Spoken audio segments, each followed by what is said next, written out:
सप्ताह में 7 दिन होते हैं, तो संडे के बाद मंडे, मंडे के बाद ट्यूसडे, ट्यूसडे के बाद वेडनेसडे, वेडनेसडे के बाद थर्सडे क्यों आता है भाई? और ये तो पूरी दुनिया मानती है ना। अब आप बताइए, अगर कोई लॉजिक इस बात का हो, संडे पहले आना समझ में आता है, सबसे प्रमुख ग्रह।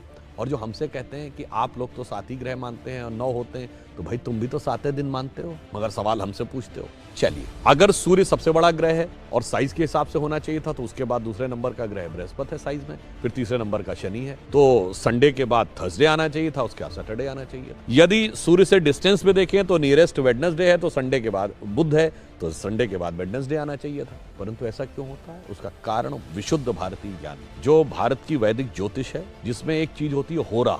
जिन्होंने थोड़ी बहुत एस्ट्रोलॉजी पता होगी उन्हें पता होगा, होरा शब्द जो है इसी से ही ग्रीक में हॉरोस्कोप शब्द जो अंग्रेजी में आया है वो होरा से ही आया है। अब होरा ये होती है कि यदि सूर्य की पहली होरा है तो 24 घंटे के बाद जब 25वां घंटा लगेगा, यानी नेक्स्ट ये जो फर्स्ट होरा होगी वो होगी चंद्रमा की। फिर चंद्रमा के बाद जो नेक्स्ट 25वें घंटे में पहली होरा आएगी वो आएगी मंगल की, मंगल के बाद बुध की। एग्जैक्टली जो वैदिक एस्ट्रोलॉजी के होरा के कैलकुलेशन का जो सीक्वेंस है कि सूर्य, चंद्र, मंगल, बुध, बृहस्पति, शुक्र और शनि, उसी सीक्वेंस में ये हफ्ते के 7 दिन हैं। और ये हम सब ने सुना भी है, ध्यान किसी ने नहीं दिया जब हम पूजा करते हैं अपने घर में। और तो वो नवग्रह शांति का मंत्र सब लोग सुने जरूर होंगे पंडित जी के मुंह से, ध्यान नहीं दिया होगा। उसमें क्या है? ब्रह्मा मुरारी त्रिपुरांतकारी, भानु शशि भूमि सुतो बुधश्च, गुरुश्च शुक्र शनि राहु केतु, सर्वे ग्रहा शांति करो भवन। सबसे पहले क्या है? भानु यानी सूर्य, शशि यानी चंद्रमा, तो मंडे के बाद, संडे के बाद